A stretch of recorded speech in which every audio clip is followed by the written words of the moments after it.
So we will have to explain the customer why you need to go for a non-surgical hair fixing.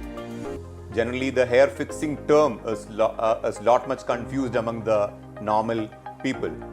We will have to make it clear, very clear, that it is a non-surgical hair fixing procedure, first thing. Why not surgical? You might have a question. Why not 15 years of time? Head's hair fixing is into non-surgical hair fixing. Why didn't you try with the surgical side of it?